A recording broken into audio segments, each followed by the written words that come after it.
ভাই নাই, শ্বশুর শাশুড়ি, আত্মীয় স্বজন নাই। আল্লাহ জানি না কবরে কি অবস্থায় আছে, আপনি রহমতের চাদরে তাদেরকে ঢেকে নেন আয় আল্লাহ। আয় আল্লাহ আমাদের জন্য হালাল রুজি রোজগারের ব্যবস্থা করে দিন আয় আল্লাহ। আমাদের হালাল রুজিতে বরকত দান করেন আয় আল্লাহ। হারাম কথা থেকে, হারাম কাজ থেকে, হারাম উপার্জন থেকে আমাদেরকে আপনি হেফাজত করেন আয় আল্লাহ। আয় আল্লাহ মিথ্যা কথা বলা থেকে, শোনা থেকে, গীবত করা থেকে, গীবত শোনা থেকে হেফাজত করেন আয় আল্লাহ। অহংকার করা থেকে, অহংকারী হওয়া থেকে হেফাজত করেন আয় আল্লাহ। জুলুম করা থেকে, জালেম হওয়া থেকে, জালেমের জুলুমের শিকার মজলুম হওয়া থেকে আমাদেরকে হেফাজত করেন আয় আল্লাহ। হজ্জে বাইতুল্লাহ, জিয়ারতে মদিনা নসিব করে দিন আয় আল্লাহ। পাঁচ ওয়াক্ত নামাজ জামাত সহকারে মসজিদে এসে পড়ার তৌফিক দান করেন আয় আল্লাহ। আয় আল্লাহ আমাদের ছেলেরা, আমাদের মেয়েরা, আমাদের সন্তানেরা, আমাদের ছোট ভাইয়েরা দুনিয়া থেকে চলে যাব মাবুদ মাওলায়ে কারীম, এমন সব সন্তান আমাদেরকে দান করুন যে সন্তানেরা কবরের পারে দাঁড়ায় আমাদের জন্য দুই ফোঁটা চোখের পানি ফেলে আপনার দরবারে মাগফিরাতের দোয়া করবে আল্লাহ। আয় আল্লাহ এমন কবর জিয়ারত করবে এমন সন্তানগুলোই তো চায় আল্লাহ। মাথার ঘাম পায়ে ফেলে রক্ত পানি করে তাদের জন্য এত কষ্ট করি মাবুদ মাওলায়ে কারীম, এমন নেককার সন্তান দান করো যে সন্তান জান্নাতে যাওয়ার কারণ হবে আয় আল্লাহ। আয় আল্লাহ মাদক থেকে, সন্ত্রাস থেকে আল্লাহ আমাদেরকে, আমাদের সন্তানদেরকে হেফাজত করেন আয় আল্লাহ। আয় আল্লাহ আমাদের সন্তানদের মেধায় প্রখরতা দান করেন আয় আল্লাহ। আয় আল্লাহ তাদের স্মরণ শক্তিতে প্রশস্ততা দান করেন আয় আল্লাহ। তাদের বুদ্ধিতে তীক্ষ্ণতা দান করেন আয় আল্লাহ। আয় আল্লাহ হৃদয়ে উদারতা দান করেন আয় আল্লাহ। চিন্তা ফিকিরে গভীরতা দান করেন আয় আল্লাহ। আয় আল্লাহ কর্মে দক্ষতা দান করেন আয় আল্লাহ। নেতৃত্বের যোগ্যতা দান করেন আয় আল্লাহ। ইলাহাল আলামিন ইয়া রাব্বাল আলামিন রব্বি ইন্নী লিমা আনজালতা ইলাইয়া মিন খায়রিন ফাকির। আল্লাহ আমাদের মা বোনদেরকে ইজ্জতওয়ালা বানায়া দাও আয় আল্লাহ, পর্দানশীল বানায়া দাও আয় আল্লাহ। আমাদের সকলকে দিন জানার, বুঝার, শিকার, মানার তৌফিক দান করো আয় আল্লাহ। ইলাহুল আলামিন যে সমস্ত ভাইয়েরা হাত তুলেছেন, ঋণগ্রস্ত যারা আছে ঋণ পরিশোধের ব্যবস্থা করে দাও আয় আল্লাহ। অসুস্থ যারা আছে অতি দ্রুত পরিপূর্ণ সুস্থতার নিয়ামত দান করেন আয় আল্লাহ। মামলায় জর্জরিত যারা আছে আয় আল্লাহ খালাসি দান করো আয় আল্লাহ। আয় আল্লাহ পাহাড়িতে শান্ত সমাজ কমিটি, দুইটা কমিটি মিলে আয় আল্লাহ, দুইটা সমাজ মিলে একটা সমাজ হয়ে গেল। এই সমাজের জন্য আপনি রহমতের ফয়সালা করে দিন আয় আল্লাহ। আয় আল্লাহ এই সমাজের মানুষদের ভেতরে ভ্রাতৃত্বের বন্ধনকে মজবুত করে দিন আয় আল্লাহ। তাদের ঐক্যকে সুদৃঢ় করে দিন আয় আল্লাহ। অনৈক্য, বিভক্তি, হানাহানি, দলাদলি, কুন্দল, হিংসা, বিদ্বেষ থেকে এই সমাজকে আপনি হেফাজত করেন আয় আল্লাহ। শান্ত সমাজ পরিচালনা কমিটির নেতৃত্বে যারা আছে আল্লাহ, আল্লাহ আপনি তাদেরকে নামাজি বানায়া দেন আয় আল্লাহ, যাকাত দানকারী বানায়া দেন আয় আল্লাহ, সাহসী বানায়া দেন আয় আল্লাহ, হকের পক্ষে বানায়া দেন আয় আল্লাহ। তাদের মাধ্যমে এই সমাজের কল্যাণ সাধিত করেন আয় আল্লাহ। আল্লাহ এই সমাজে বরকত নসিব করেন আয় আল্লাহ। ইলাহুল আলামিন যা যা কিছু এই সমাজের জন্য কল্যাণকর হবে তা তা কিছু দান করুন। নিরাপদ একটি সমাজ হিসাবে এই সমাজকে আপনি কবুল করে নিন আয় আল্লাহ। রব্বে কারীম আমাদের দোয়াকে কবুল করুন। চাইতে জানি না, শব্দের স্বল্পতায় কথা আল্লাহ আমরা জানি না, যা কিছু আমাদের জন্য কল্যাণকর সবকিছু দান করে দেয় আল্লাহ। আল্লাহ এই সমস্ত ভাইয়েরা হাত তুলেছে, জানি না কার অন্তরে কি আছে, এই আহত হৃদয়ের করুন মিনতিগুলো আপনি কবুল করে নেন আয় আল্লাহ। হাসবুনাল্লাহু ওয়া নি'মাল ওয়াকিল, নি'মাল মাওলা ওয়া নি'মান নাসির। লা ইলাহা ইল্লা আনতা সুবহানাকা ইন্নী কুনতু মিনাল যালিমিন। ربنا تقبل منا إنك أنت السميع العليم وتب علينا إنك أنت التواب الرحيم وصلى الله تعالى على خير خلقه محمد وعلى آله وأصحابه أجمعين سبحان ربك رب العزة عما يصفون وسلام على المرسلين والحمد لله رب العالمين السلام عليكم ورحمة الله.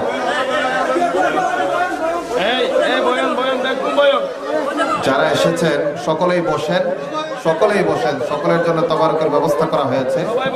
যারা পান নাই শান্ত হয়ে সকলেই বসুন।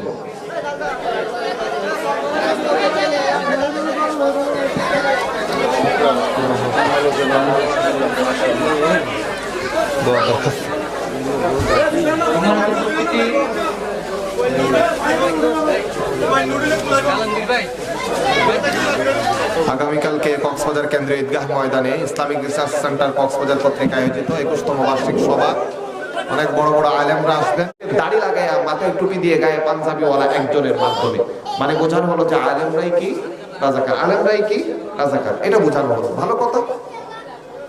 ইতিহাসের দিকে যখন ফিরে গিয়ে দেখলাম, তখন দেখি কি রাজাকার হচ্ছে বস্তুত সরকারের নিয়ন্ত্রিত একটা ফোর্স, যারা 120 রুপি করে ভাতা পেত, পুলিশের মতো তাদের ড্রেস ছিল, এইখানে স্টিলের রাজাকার ইগনেসিয়া ছিল, মাথায় পুলিশের যে টুপিটা আছে খয়েরি কালারের এরকম একটা টুপি দিত, খাকি কালারের পুলিশের ড্রেস তারা পরতো। তাইলে রাজাকারদের তো নির্দিষ্ট ড্রেস ছিল, আপনি দেখাইলে সেই ড্রেসে দেখাবেন। আলেম ওলামাদেরকে রাজাকার বানাইলেন কি কারণে? কথা বুঝাইতে পারবো? সম্মানিত হাজিরিন, এতটুকুতেই শেষ না। এই যে 2022 সালের আগস্ট মাসে জাতীয় সংসদে আইন প্রণয়ন করে জাতীয় মুক্তিযোদ্ধা কাউন্সিলকে দায়িত্ব দেওয়া হলো, আপনারা রাজাকারদের তালিকা করেন। তাদেরকে ক্ষমতা দেওয়া হইল। 2 বছর চলে গেছে, 2024 সাল। এই বছরের মার্চ মাসের 27 তারিখ পর্যন্ত যখন কোনো গ্রহণযোগ্য তালিকা আসলো না, তখন প্রথম আলোর একজন মহিলা সাংবাদিকা রুজিনা ইসলাম তাদের কাছে গিয়ে জিজ্ঞাসা করলেন, রাজাকারের তালিকা করেন না কেন? আপনাদের তো ক্ষমতা দেওয়া হয়েছে। তারা বলে রাজাকারের তালিকা করব কিভাবে, আমাদের তো ভয় লাগে। বলে মানে কি? বলে রাজাকারের আত্মীয় আছে প্রশাসনে, রাজাকারের আত্মীয় আছে সরকারে, রাজাকারের আত্মীয় আছে জাতীয় রাজনীতিতে, তারা এত বেশি প্রভাবশালী ব্যক্তিত্ব, আমরা ভয় পাইতেছি, এজন্য রাজাকারের তালিকা করতে পারতেছি না। মুখের কথা বানিয়ে বলছি না। মার্চ মাসের 27 তারিখে আপনারা প্রথম আলো পত্রিকা দেখে নেবেন, সেখানে এই কথাগুলোই বলেছে তারা। এই বছরের 27 তারিখে ক্ষমতায় কারা ছিল? মার্চের 27 তারিখে প্রশাসনে কারা ছিল? রাজাকার তারা। কিন্তু এখন তারা রাজাকার ডাকে কাদেরকে? আলেম ওলামা দাড়িওয়ালা টুপিওয়ালাদেরকে। সম্মানিত হাজিরিন, এইভাবে বহু কথা বলা যায়, যেভাবে আমরা বলতে পারি যে পুরো একটা জামাতকে, আলেম ওলামাদেরকে জাতির কাছে ভিলেন বানানোর জন্য যা যা কিছু করা দরকার সবকিছুই তারা করেছে। এরা বলে যে আলেম ওলামা যারা আছে, মৌলবী যারা আছে, এরা তো জাকাত ফিতরা খাইয়া তারপর মানুষ হয়েছে। শুনেছেন না এই কথা? আচ্ছা, আপনাদেরকে একটা কথা বলি, আজকে সময় যেহেতু শেষ, সংক্ষিপ্ত আকারে বলবো। একটা ছোট্ট একটা আপনাদেরকে ডাটা দেই। যারা জাকাত দেন, ফিতরা দেন, অনুদান দেন, তারা কি স্বেচ্ছায় দেন নাকি জোর করে নেওয়া হয়? বলেন তো দেখি। সাদাকে জোর করে নেয়? মাদ্রাসা মসজিদে নাকি আপনারা ইচ্ছা করে দেন? জাকাত কি জোর করে দেয় নাকি আপনারা ইচ্ছা করে নেন? ফিতরা কি জোর করে নেয় নাকি আপনারা ইচ্ছা করে দেন? তাহলে এই যে জাকাত ফিতরা যেগুলোর অপবাদ আপনারা দিচ্ছেন, সেগুলো জনগণ স্বেচ্ছায় দিয়েছে কোথায়? মসজিদ, মাদ্রাসায়, এতিমখানায় স্বেচ্ছায় দিয়েছে, জোর করে তাদের কাছে নেওয়া হয় নাই। এইবার আরেকটা কথা বলি, রাষ্ট্রে আপনারা যে ট্যাক্স দেন, যদি আইন না থাকতো ট্যাক্স কি কেউ দিত? এটা অনেকটা ধরতে গেলে আইনের ভয় দেখিয়ে জোর করে নেওয়া না? বোঝার জন্য বলতেছি, ট্যাক্স অবশ্যই রাষ্ট্রকে দিতে হবে, কিন্তু যদি আইন না থাকতো, কোনো শাস্তির বিধান না থাকতো, রাষ্ট্রকে কেউ ট্যাক্স দিত? তাই এটা তো স্বেচ্ছায় দেয় না, আইনের মারপ্যাচে পড়ে ট্যাক্স দেয়। তো এই যে জনগণের কাছ থেকে পয়সা নিয়ে মসজিদ মাদ্রাসাগুলো চলতেছে, এটা আপনাদের দৃষ্টিতে খুবই খারাপ, এটা খুবই খারাপ। কিন্তু জনগণের ট্যাক্সের টাকায় যে কলেজ, ইউনিভার্সিটি থেকে শুরু করে প্রত্যেকটা শিক্ষালয় চলে, সেটা কিভাবে ভালো হয়ে যায়? মানে উনি বলতেছে যে আমি ইউনিভার্সিটি থেকে বের হয়েছি, আমি খুব ভালো।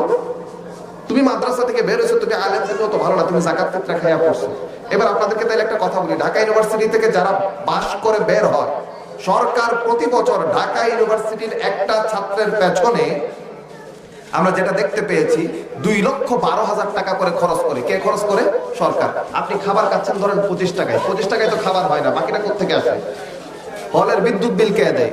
হলের পানির বিল কে দেয়? এই যে নানা রকমের খরচ, শিক্ষকদের, টিচারদের বেতন কে দেয়? সবকিছু যোগ করার পর দেখা গেল, এটা আপনারা দেখতে পাবেন প্রথম আলো 2022 সালের সেপ্টেম্বরের 15 তারিখের রিপোর্টে আছে, ঢাকা ইউনিভার্সিটির একটা ছেলের পেছনে সরকারে 2,12,000 টাকা করে খরচ করে। বুঝবেন ভালো করে। রাজশাহী ইউনিভার্সিটির একটা ছেলের পেছনে 1,04,096 টাকা বছরে খরচ করে। চুয়েটের একটা ছেলের পেছনে 1,92,754 টাকা খরচ করে। বাংলাদেশ কৃষি বিশ্ববিদ্যালয়ের একটা ছেলের পেছনে 3,94,000 মানে প্রায় 4 লক্ষ টাকা খরচ করে। বঙ্গবন্ধু শেখ মুজিবুর রহমান ডিজিটাল ইউনিভার্সিটি একটা খুলছে, ওই ইউনিভার্সিটির একটা ছেলের পেছনে সরকারে বছরে 7,52,000 টাকা করে খরচ করে। সরকারের কাছ থেকে যখন এত টাকা নিয়ে তুমি পড়াশোনা করতেছো, সরকারের কাছ থেকে তুমি নিলে সেটা ভালো হয়ে যায়, আর জনগণের কাছ থেকে মাদ্রাসার ছেলেরা নিলে সেটা খারাপ হয়ে যায়। এটা কিরকম মানদণ্ড রে ভাই? তারা যেরকম জনগণের পয়সায় পড়ালেখা করেছে, তুমিও তো জনগণের পয়সায় পড়ালেখা করে এসেছো এখানে, কিসের ভাব দেখাও? আলেম ওলামাকে ইজ্জত করতে শিখো। সম্মানিত হাজিরিন, যেই সমাজে আলেম ওলামার ইজ্জত থাকবে না তাদের অবস্থা কি হবে? রাসূল সাল্লাল্লাহু আলাইহি ওয়াসাল্লামের একটা হাদিস শোনাই, সময় তো প্রায় শেষ। আব্দুল্লাহ ইবনে আমর রাদিয়াল্লাহু তাআলা আনহু বলেছেন, সামি'তু রাসূলুল্লাহ সাল্লাল্লাহু আলাইহি ওয়াসাল্লাম ইয়াকুল, আল্লাহ রাসূল বলেছেন, ইন্নাল্লাহা লা ইয়াকবিদুল ইলমা ইনতিজাআন ইয়ানতাজিউহু মিন ইবাদ, আল্লাহ পাক মিনাল ইবাদ, আল্লাহ পাক রব্বুল আলামিন এই যে তার বান্দারা আছে, বান্দাদের ভেতর থেকে ইলমগুলোকে এমন ভাবে তুলে নেবেন না যে কিতাবের পাতা থেকে হাদিস উড়ে গেছে, কোরআনুল কারীমের কপি থেকে শব্দগুলো উড়ে গেছে, এইভাবে ইলমকে উঠিয়ে নেবেন না। তো আল্লাহ ইলমকে উঠিয়ে নেবেন কিভাবে? হাদিস শরীফের ভেতরে এসেছে যে আল্লাহ পাক রব্বুল আলামিন ওয়ালাকিন ইয়াকবিদুল ইলমা বিকবদিল উলামা, আল্লাহ পাক রব্বুল আলামিন ওই সমাজের যারা হক্কানি রব্বানি আলেম আছে তাদেরকে আস্তে আস্তে তুলে নেবেন। এরপরে যারা ইলম শিখার নাম চেষ্টা করবে তারা দুনিয়াবি ধান্দা করার জন্য ইলম শিখবে। খুব ভালো করে বুঝবেন, সত্যিকারের ইলম তারা শিখবে না, শাসকদের পদলেহন করার জন্য তারা ইলম শিখবে, দুনিয়ার মর্যাদা টাকা পয়সা কামানোর জন্য ইলম শিখবে। আল্লাহকে রাজি খুশি করার জন্য যে সত্যিকারের আলেম ওই সমাজে আর থাকবে না, সব কি হয়ে যাবে? আস্তে আস্তে উঠে যাবে। তো আলেম যখন উঠে যাবে তখন পড়নেওয়ালা তো আর নাই, কিতাব ছাপানো অটোমেটিক্যালি কি হয়ে যাবে? বন্ধ হয়ে যাবে। কারণ কিতাবের চাহিদা সমাজ আর থাকবে না, যেটার চাহিদা থাকবে না সেটা তার কেউ তৈরি করবে না। আলেমদেরকে আল্লাহ উঠায় নেবেন সমাজ থেকে।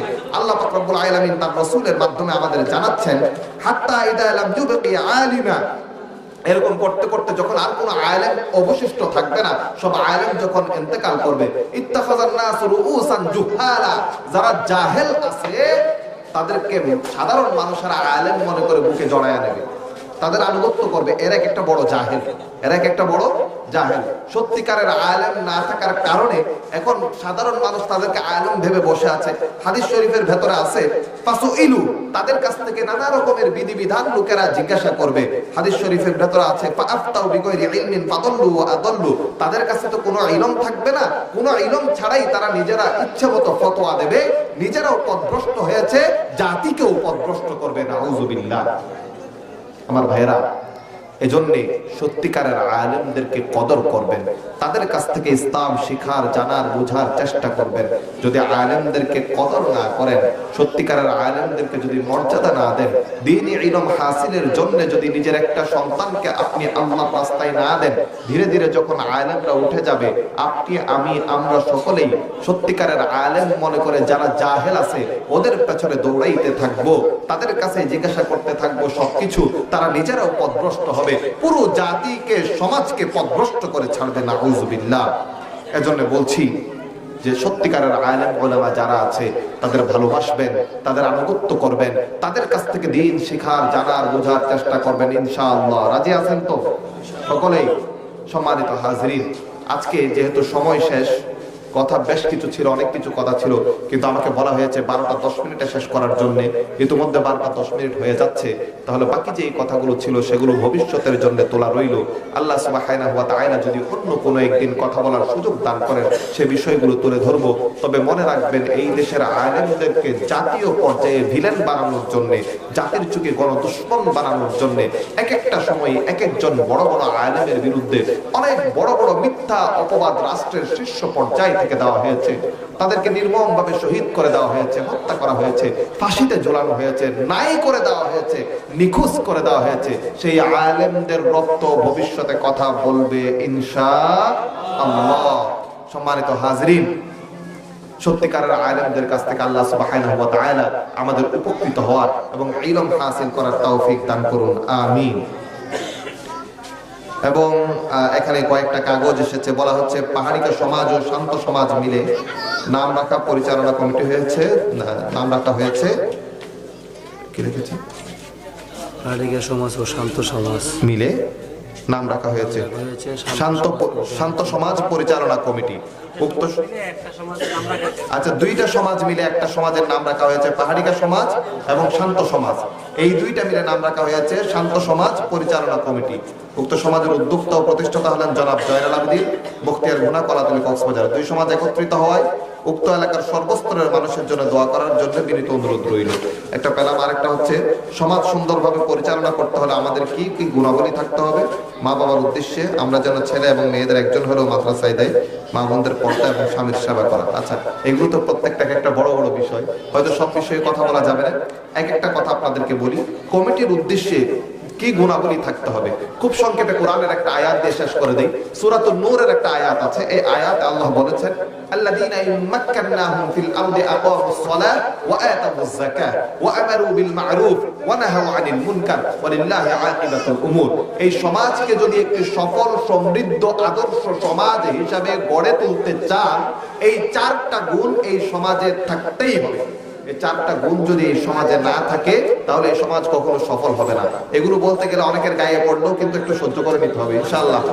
হ্যাঁ, প্রথম গুণ, এই সমাজের প্রথম গুণ হওয়া উচিত আকামুস সালাহ, সালাতকে কায়েম করতে হবে। এই সমাজের প্রথম কাজ কি? সালাতকে কায়েম করতে হবে। যিনি সমাজের সরদার থাকবেন, যারা সমাজে নেতৃত্ব দিবেন, তাদের দায়িত্ব হলো সালাতকে কায়েম করা। মানে আমি বুঝায়া বলি, তারা তো নিজেরাই নামাজ পড়বেন। নিজে নামাজ পড়াকে বলে নামাজ আদায় করা। নামাজ কায়েম করার অর্থ হলো আমিও নামাজ পড়বো, আমার অধীনস্থ, একটু কম কথা বলবেন, যারা আমার অধীনস্থ থাকবে, আমি এলাকার মুরব্বী, যত ইয়াং ছেলেপিলে আছে যাদেরকে আমি শাসন করতে পারি, সবাইকে মসজিদে নিয়ে যাওয়া কার দায়িত্ব? আমার দায়িত্ব। সমাজের সরদারের দায়িত্ব। সমাজের নেতৃত্ব স্থানীয় ব্যক্তিবর্গ যারা আছেন, আপনাদের প্রত্যেকের দায়িত্ব হলো প্রত্যেক ঘরের প্রত্যেকটা তরুণ যুবককে, কিশোরকে মসজিদমুখী করা। আপনারা নিজেরাও নামাজ পড়বেন, তাদেরকেও নামাজ পড়তে বাধ্য করবেন। প্রত্যেকটা পিতা তার সন্তানকে, বড় ভাই ছোট ভাইকে, মা তার ছেলেকে, মেয়েকে, মুরব্বীরা এলাকার উঠতি পোলাপাই ছেলেপেলে যারা আছে তাদেরকে আপনারা নামাজ পড়তে বাধ্য করবেন। আপনারা নিজেরাও নামাজ পড়বেন। যদি এই সমাজে নামাজ প্রতিষ্ঠিত না থাকে, ইন্নাস সালাতা তানহা আনিল ফাহশাই ওয়াল মুনকার ওয়া লাযিকরুল্লাহি আকবার, নামাজ সব ধরনের বিশৃঙ্খলা, অনৈতিকতা, অপরাধ থেকে সমাজকে মুক্ত রাখবে, নিরাপদ রাখবে। কথা বুঝাইতে পারলাম? এক নম্বর গুণাবলী, সমাজে আপনারা যারা সরদার থাকবেন, যারা নেতৃস্থানীয় ব্যক্তি থাকবেন, আপনাদের প্রত্যেককে মসজিদে দেখতে চাই। আপনারা বলেছেন যে আমাদের কি কি গুণাবলী থাকতে হবে। গায়ে পড়লে পড়তে পারে, আমার করার কিছু নাই, কোরআনের কথা এটা। কথা বুঝাইতে পারছি? রাগ করার কিছু নাই। কথা হইলো আবার নামাজ আপনাদেরকে, আপনারা সরদারগিরি করবেন। যারা মসজিদে যাবে না, মসজিদে নামাজ পড়বে না, তাদেরকে সরদারগিরি দিবেন না। সোজা কথা। কেন বলছি শুনেন, কেন বলছি শুনেন, কেন বলছি শুনেন। যে ব্যক্তি আল্লাহকে ভয় পায় না, খুব ভালো করে বুঝবেন, সে আল্লাহর ভয় পাইলে নামাজ পড়তো না। যে ব্যক্তি আল্লাহকে ভয় পায় না, সে আপনার হককে কি ভয় পাবে? সে তার একজনের হক ইজিলি নষ্ট করে ফেলবে। তার সরদারি করার যে একটা চেয়ার আছে, এই চেয়ারের সুযোগ সুবিধা, ক্ষমতা চর্চা করে সে দেখবে যে আরেকজনের উপর জুলুম করে বসে আছে। কারণ সে তো কাকে ভয় পায় না? আল্লাহকে ভয় পায় না। আল্লাহকে যদি ভয় পাইতো কোনোদিন সে মসজিদে অনুপস্থিত থাকতো না। কথা বুঝাইতে পারছি? এক নম্বর কথা হইলো, আল্লাহ পাক রব্বুল আলামিন সূরাতুন নূরের আয়াতে বলেন, কোন ভূখণ্ড, এটা একটা ভূখণ্ড না, এটা একটা এলাকা না? আল্লাহ বলেন, যখন আমি তাদেরকে সেই ভূখণ্ডের মালিকানা দেই, রাজত্ব দেই, ক্ষমতা দেই, সেই ভূখণ্ডে স্বাধীনভাবে চলাচল করার সুযোগ দেই, তাদের প্রথম দায়িত্ব হলো আকামুস সালাহ, নামাজকে কায়েম করতে হবে। এটা যদি করতে না পারেন, এই সমাজ সমাজ থাকবে না। আমি আজকে এখানে বলে গেলাম। আর যদি এটা করতে পারেন, এই সমাজকে কেউ নষ্ট করতে পারবে না, আমি গ্যারান্টি দিয়ে গেলাম। এক নাম্বার, মসজিদের কাতারগুলো এতিম হতে পারবে না, মসজিদের কাতারগুলো খালি যাইতে পারবে না। এক নাম্বার। দুই নাম্বার, ওয়াআতুজ যাকাত, যাদের সম্পদ আছে ওই সম্পদ থেকে প্রত্যেকেই যখন আল্লাহর বিধান অনুপাতে যাকাতের পরিমাণ সম্পদ আপনার হয়ে যাবে, প্রতি বছর যাকাত আদায় করবেন। নিজে যাকাত আদায় করবেন। সমাজের আপনারা যারা সরদার আছে, আপনারা তালিকা করবেন আপনাদের এলাকায় দরিদ্র মানুষ কত আছে, ধনী মানুষ কারা আছে। ধনী মানুষদের কাছ থেকে যাকাত আদায় করবেন, দরিদ্র মানুষদের কাছে এই যাকাত বন্টন করবেন। যাকাত পাওয়ার প্রথম হক হলো আপনার গরিব আত্মীয় স্বজন, এরপরে এলাকার গরিব, তারপর বাইরে অন্য কোথাও। কথা বুঝাইতে পারছি? এলাকার গরিবদের কাছে ধনীদের যাকাত যদি না পৌঁছায়, তাহলে ওই এলাকার কল্যাণ হবে না। কথা বুঝাইতে পারছি?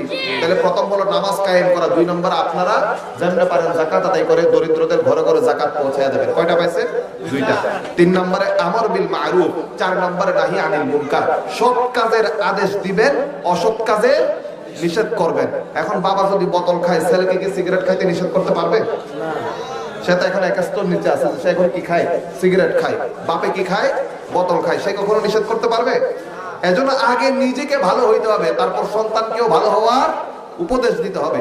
মনে রাখবেন, যেই এলাকায় সৎ কাজের আদেশ থাকবে না, অসৎ কাজের নিষেধ থাকবে না, ওই এলাকায় শান্তি থাকবে না, আল্লাহ পাক রব্বুল আলামিনের গজব আযাব আসবে।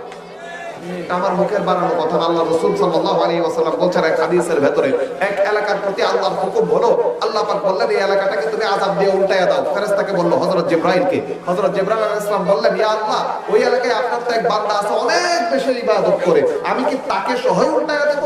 আল্লাহ পাক রব্বুল আলামিন বলেন আগে তারে উল্টাও, তারপর এলাকা উল্টাইও। হযরত জিবরাইল বলেন, ইয়া আল্লাহ কেন? বলে যে সারা জীবন সে নিজে ইবাদত করছে, কাউকে ইবাদত করতে বলে নাই। কাজেই আমর বিল মারুফ নাহি আনিল মুনকার, সৎ কাজের আদেশ দেওয়া, অসৎ কাজ থেকে নিষেধ করা, এই আমল যদি এই সমাজে চালু করতে না পারেন, কোনো ব্যক্তি যদি বলে আমার ছেলেরে শাসন করার তুমি কে, আগে তাকে শাসন করবে, এইগুলো হচ্ছে ছেলেদেরকে বেয়াদব বানায়। এলাকার মুরব্বীর দায়িত্ব সকলকে কি করা? এলাকার মুরব্বীর দায়িত্ব সকলকে কি করা? শাসন করা। কথা বুঝাইতে পারছি? এলাকার মুরব্বীরা যদি শাসন না করে তো শাসন করবে কে? তবে হ্যাঁ, এলাকার মুরব্বীদেরকেও বলি, শাসন করার নামে জুলুম করবেন না। মুরব্বীরাও শাসন করার নামে জুলুম করবেন না, আর মুরব্বীরা শাসন করলে আপনারা আপত্তি করবেন না। কথা বুঝাইতে পারছি? সৎ কাজের আদেশ দেবেন, অসৎ কাজের নিষেধ করবেন। এলাকায় একটা ছেলেও যেন ইয়াবানি কারবারিতে সম্পৃক্ত না হয়, এটা আপনাদের নিশ্চিত করতে হবে। এলাকার কোন ছেলে যেন সন্ত্রাসী, চাঁদাবাজি, চুরি ডাকাতি, রাহাজানি, ছিনতাই করা এগুলোর অংশ না হয়, এইসব অপরাধ না করে, এগুলো আপনাদেরকে নিশ্চিত করতে হবে। নিজের এলাকা ভালো বানান। এই এলাকায় আরেকটা লোক তার মেয়েকে বউ হিসাবে, নিজের মেয়েকে এই এলাকায় বউ হিসাবে দিতে গর্ববোধ করবে। আদারওয়াইজ অবস্থা এমন হবে, যদি বিয়ে, এই এলাকার মেয়ে কোথাও বিয়ে দিতে পারবেন না, অন্য এলাকার মেয়েও এই এলাকায় বিয়ে দিবে না, বলে ডাকাতের এলাকা, ওখানে কি বিয়ে দিব? আপনাদের সমাজ এমন একটা সমাজ আপনারা গঠন করেন, আল্লাহ আপনাদেরকে তৌফিক দিয়েছেন একটা সমাজ ব্যবস্থা কায়েম করার। আপনাদেরকে অনুরোধ করব, এই যে আপনারা লিখলেন শান্ত সমাজ পরিচালনা কমিটি, এটা যেন পুরো বাংলাদেশের জন্য একটা উদাহরণ হয়। পারবেন না ইনশাআল্লাহ? মাদক মুক্ত, সন্ত্রাস, চাঁদাবাজ মুক্ত, নামাজীদের, যাকাত আদায়কারীদের, সৎ কাজের আদেশকারী, অসৎ কাজ থেকে নিষেধকারী মানুষজনের একটা সমাজ ব্যবস্থা কায়েম করতে পারবেন না ইনশাআল্লাহ? এই কাজে সবচেয়ে বেশি বড় ভূমিকা রাখতে পারবেন এলাকার তরুণ যুবকেরা। পারবেন তো ইনশাআল্লাহ? আল্লাহ পাক রব্বুল আলামিন আপনাদের এই তৌফিক দান করেন। এরপর হচ্ছে 2 নাম্বারটা, মা বাবার উদ্দেশ্যে তোমার জানা ছেলে, এটা তো বলে ফেলছে অলরেডি, তারপরও বলি একটা ছেলেকে অবশ্যই আপনারা মাদ্রাসায় দেবেন, যে অন্তত আপনার জানাজাটা পড়াইতে পারবে। কথা বুঝাইতে পারলাম? নিজের জানাজা নিজের ছেলে পড়ানোর চেয়ে বড় সৌভাগ্য আর হতে পারে না। একটা ছেলেকে প্রত্যেকেই মাদ্রাসায় দিয়ে দেবেন ইনশাআল্লাহ, যেন আপনার কবর জিয়ারতের লোকের অভাব না হয়। মা বোনদের পর্দা এবং স্বামীর সেবা করে, এটা আজকে বলবো না, কারণ এটা নিজেই একটা কি উদ্দেশ্য, বড় একটা ওয়াজ। এটা গত বছর না এর আগে বছর করেছিলাম। আচ্ছা, এটা আমরা দোয়া করে দিব। আচ্ছা, আল্লাহু আকবার। আল্লাহ সুবহানাহু ওয়া তাআলা আপনাদের যেই প্রচেষ্টা, এত কষ্ট করলেন, আল্লাহ কবুল করুন। রমজানের মায়ের জন্য দোয়া চাই, আল্লাহ পাক রব্বুল আলামিন তার মাকে হায়াতে, আমলে, রিজিকে বরকত দান করুন, সুস্বাস্থ্য দান করুন। সম্মানিত হাজরিন, এখন দুই সমাজে একত্রিত হওয়া এই এলাকার মানুষের, সর্বস্তরের মানুষের জন্য দোয়া করার অনুরোধ জানানো হয়েছে। অনেক রাত হয়ে গেছে, 12টা 20 হয়ে গেছে, প্রায় 1 ঘন্টা হয়েছে আমি এখানে এসেছি। তো আর দীর্ঘায়িত করবো না, ইনশাআল্লাহ আজকে এখানেই শেষ করি। সবাই একবার সূরা ফাতিহা, 3বার সূরা ইখলাস তেলাওয়াত করুন। أعوذ بالله من الشيطان الرجيم. بسم الله الرحمن الرحيم. الحمد لله رب العالمين الرحمن الرحيم مالك يوم الدين إياك نعبد وإياك نستعين اهدنا الصراط المستقيم صراط الذين أنعمت عليهم غير المغضوب عليهم ولا الضالين آمين. بسم الله الرحمن الرحيم. قل هو الله أحد الله الصمد لم يلد ولم يولد ولم يكن له كفوا أحد. بسم الله الرحمن الرحيم. قل هو الله أحد الله الصمد لم يلد ولم يولد ولم يكن له كفوا أحد. بسم الله الرحمن الرحيم. قل هو الله أحد الله الصمد لم يلد ولم يولد ولم يكن له كفوا أحد. صدق الله العظيم. اللهم صل على محمد وعلى آل محمد كما صليت على إبراهيم وعلى آل إبراهيم إنك حميد مجيد.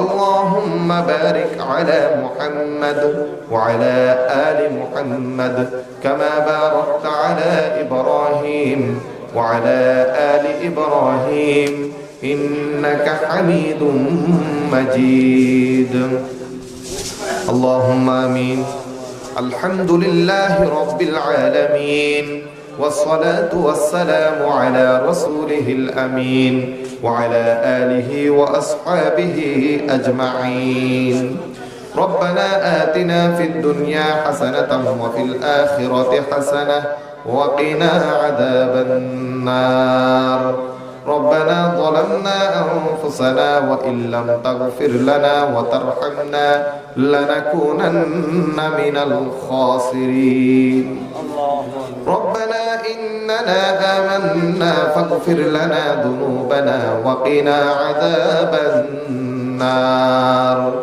ربنا لا تزغ قلوبنا بعد إذ هديتنا وهب لنا من لدنك رحمة إنك أنت الوهاب رب اجعلني مقيم الصلاة ومن ذريتي ربنا وتقبل دعاء ربنا اغفر لي ولوالدي وللمؤمنين يوم يقوم الحساب اللهم رب ارحمهما كما ربياني صغيرا رب ارحمهما كما ربياني صغيرا أي الله معبود مولاي الكريم يا إله العالمين يا حي يا قيوم يا ذا الجلال والإكرام يا رب السماوات والأرض يا رب العرش العظيم أي الله শীতের রাতে বিছানার আহ্বান ছেড়ে রব্বে কারীম এই তরুণ যুবক বৃদ্ধ শিশুরা তোমার দরবারে দুটি হাত দরাজ করে দিয়েছে আল্লাহ রব্বে কারীম যাপিত জীবনে দিনের আলোতে রাতের অন্ধকারে যত গুনাহ করেছে আল্লাহ আমাদের সকলের সমস্ত সগীরা কবিরা গুনাহকে তুমি maaf করে দাও আল্লাহ হে রব্বে কারীম ইয়া রাব্বাল আলামিন আমাদের স্ত্রী পুত্র কন্যা পরিবার পরিজন আত্মীয় স্বজন বন্ধু বান্ধব খাস করে আমাদের আম্মা জান আমাদের আব্বা জান এবং আমাদের সম্মানিত শিক্ষকদের সমস্ত গুনাহকে তুমি maaf করে দাও আল্লাহ হে আল্লাহ যারা কবরবাসী হয়ে গেছেন জানি না কবরের অন্ধকার গর্তে নিঃসঙ্গ অবস্থায় কেমন অবস্থায় তারা আছেন হে আল্লাহ আমরা জানি না মাবুদ মাওলাই কারীম রব্বে কারীম তাদের জন্য মাগফিরাতের ফয়সালা করে দিন হে আল্লাহ হে আল্লাহ তাদের কবরগুলোকে জান্নাতের টুকরো বানিয়ে দিন হে আল্লাহ কবরের আযাব থেকে তাদেরকে হেফাজত করেন হে আল্লাহ হে আল্লাহ এই এলাকার যত তরুণ যুবকেরা ইন্তেকাল করেছে যত বৃদ্ধরা ইন্তেকাল করেছে নারী পুরুষ ইন্তেকাল করেছে এই এলাকার যত মুরব্বীরা কবরবাসী হয়েছে খাস করে তাদের জন্য দোয়া করি রব্বে কারীম তাদের সকলের কবরগুলোকে জান্নাতের টুকরা বানায়া দেন হে আল্লাহ যে সমস্ত ভাইয়েরা হাত তুলেছেন অনেকের মা নাই বাবা নাই ভাই নাই শ্বশুর আত্মীয় স্বজন নাই আল্লাহ জানি না কবরে কি অবস্থায় আছে আপনি রহমতের চাদরে তাদেরকে ঢেকে নেন হে আল্লাহ আয় আল্লাহ আমাদের জন্য হালাল রুজি রোজগারের ব্যবস্থা করে দিন আয় আল্লাহ আমাদের হালাল রুজিতে বরকত দান করেন আয় আল্লাহ হারাম কথা থেকে হারাম কাজ থেকে হারাম উপার্জন থেকে আমাদেরকে আপনি হেফাজত করেন আয় আল্লাহ আয় আল্লাহ মিথ্যা কথা বলা থেকে শোনা থেকে গীবত করা থেকে গীবত শোনা থেকে হেফাজত করেন আয় আল্লাহ অহংকার করা থেকে অহংকারী হওয়া থেকে হেফাজত করেন আয় আল্লাহ জুলুম করা থেকে জালেম হওয়া থেকে জালেমের জুলুমের শিকার মজলুম হওয়া থেকে আমাদেরকে হেফাজত করেন আয় আল্লাহ হজ্জ বাইতুল্লাহ জিয়ারতে মদিনা নসিব করে দিন আয় আল্লাহ পাঁচ ওয়াক্ত নামাজ জামাত সহকারে মসজিদে এসে পড়ার তৌফিক দান করেন আয় আল্লাহ আয় আল্লাহ আমাদের ছেলেরা আমাদের মেয়েরা আমাদের সন্তানেরা আমাদের ছোট ভাইয়েরা দুনিয়া থেকে চলে যাব মাবুদ মাওলায়ে কারীম এমন সব সন্তান আমাদেরকে দান করুন যে সন্তানেরা কবরের পারে দাঁড়ায় আমাদের জন্য দুই ফোঁটা চোখের পানি ফেলে আপনার দরবারে মাগফিরাতের দোয়া করবে আল্লাহ আয় আল্লাহ এমন কবর জিয়ারত করবে এমন সন্তানগুলোই তো চায় আল্লাহ মাথার ঘাম পায়ে ফেলে রক্ত পানি করে তাদের জন্য এত কষ্ট করি মাবুদ মাওলায়ে কারীম এমন নেককার সন্তান দান করো যে সন্তান জান্নাতে যাওয়ার কারণ হবে আয় আল্লাহ আয় আল্লাহ মাদক থেকে সন্ত্রাস থেকে আল্লাহ আমাদেরকে আমাদের সন্তানদেরকে হেফাজত করেন আয় আল্লাহ আয় আল্লাহ আমাদের সন্তানদের মেধায় প্রখরতা দান করেন আয় আল্লাহ আয় আল্লাহ তাদের স্মরণ শক্তিতে প্রশস্ততা দান করেন আয় আল্লাহ তাদের বুদ্ধিতে তীক্ষ্ণতা দান করেন আয় আল্লাহ আয় আল্লাহ হৃদয়ে উদারতা দান করেন আয় আল্লাহ চিন্তা ফিকিরে গভীরতা দান করেন আয় আল্লাহ আয় আল্লাহ কর্মে দক্ষতা দান করেন আয় আল্লাহ, নেতৃত্বের যোগ্যতা দান করেন আয় আল্লাহ। ইলাহাল আলামিন ইয়া রাব্বাল আলামিন রব্বি ইন্নী লিমা আনজালতা ইলাইয়া মিন খায়রিন ফাকির। আল্লাহ আমাদের মা বোনদেরকে ইজ্জতওয়ালা বানায়া দাও আয় আল্লাহ, পর্দানশীল বানায়া দাও আয় আল্লাহ। আমাদের সকলকে দিন জানার, বুঝার, শেখার, মানার তৌফিক দান করো আয় আল্লাহ। ইলাহুল আলামিন যে সমস্ত ভাইয়েরা হাত তুলেছেন, ঋণগ্রস্ত যারা আছে ঋণ পরিশোধের ব্যবস্থা করে দাও আয় আল্লাহ। অসুস্থ যারা আছে অতি দ্রুত পরিপূর্ণ সুস্থতার নিয়ামত দান করেন আয় আল্লাহ। মামলায় জর্জরিত যারা আছে আয় আল্লাহ খালাসি দান করো আয় আল্লাহ। আয় আল্লাহ পাহাড়িতে শান্ত সমাজ কমিটি, দুইটা কমিটি মিলে আয় আল্লাহ, দুইটা সমাজ মিলে একটা সমাজ হয়ে গেল। এই সমাজের জন্য আপনি রহমতের ফয়সালা করে দিন আয় আল্লাহ। আয় আল্লাহ এই সমাজের মানুষদের ভেতরে ভ্রাতৃত্বের বন্ধনকে মজবুত করে দিন আয় আল্লাহ, তাদের ঐক্যকে সুদৃঢ় করে দিন আয় আল্লাহ। অনৈক্য, বিভক্তি, হানাহানি, দলাদলি, কুন্দল, হিংসা, বিদ্বেষ থেকে এই সমাজকে আপনি হেফাজত করেন আয় আল্লাহ। শান্ত সমাজ পরিচালনা কমিটির নেতৃত্বে যারা আছে আয় আল্লাহ, আয় আল্লাহ আপনি তাদেরকে নামাজি বানায়া দেন আয় আল্লাহ, যাকাত দানকারী বানায়া দেন আয় আল্লাহ, সাহসী বানায়া দেন আয় আল্লাহ, হকের পক্ষে বানায়া দেন আয় আল্লাহ। তাদের মাধ্যমে এই সমাজের কল্যাণ সাধিত করেন আয় আল্লাহ। আয় আল্লাহ এই সমাজে বরকত নসিব করেন আয় আল্লাহ। ইলাহুল আলামিন যা যা কিছু এই সমাজের জন্য কল্যাণকর হবে তা তা কিছু দান করুন। নিরাপদ একটি সমাজ হিসাবে এই সমাজকে আপনি কবুল করে নিন আয় আল্লাহ। রব্বে কারীম আমাদের দোয়াকে কবুল করুন। চাইতে জানি না শব্দের স্বল্পতায়, কথা আল্লাহ আমরা জানি না, যা কিছু আমাদের জন্য কল্যাণকর সবকিছু দান করে দেয় আল্লাহ। আল্লাহ এই সমস্ত ভাইয়েরা হাত তুলেছে, জানি না কার অন্তরে কি আছে, এই আহত হৃদয়ের পুরো মিনতিগুলো আপনি কবুল করে নেন আয় আল্লাহ। হাসবুনাল্লাহু ওয়া নি'মাল ওয়াকিল, নি'মাল মাওলা ওয়া নি'মান নাসির। লা ইলাহা ইল্লা আনতা সুবহানাকা ইন্নী কুনতু মিনাল যালিমিন। ربنا تقبل منا إنك أنت السميع العليم وتب علينا إنك أنت التواب الرحيم وصلى الله تعالى على خير خلقه محمد وعلى آله وأصحابه أجمعين سبحان ربك رب العزة عما يصفون وسلام على المرسلين والحمد لله رب العالمين السلام عليكم ورحمة الله.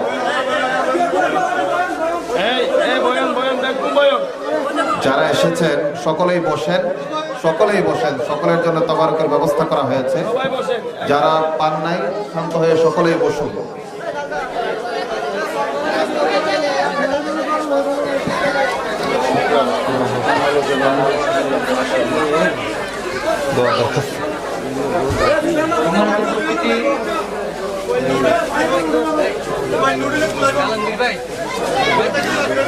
আগামীকালকে কক্সবাজার কেন্দ্রীয় ঈদগাহ ময়দানে ইসলামিক রিসার্চ সেন্টার কক্সবাজার কর্তৃক আয়োজিত 21তম বার্ষিক সভা, অনেক বড় বড় আলেমরা আসবেন।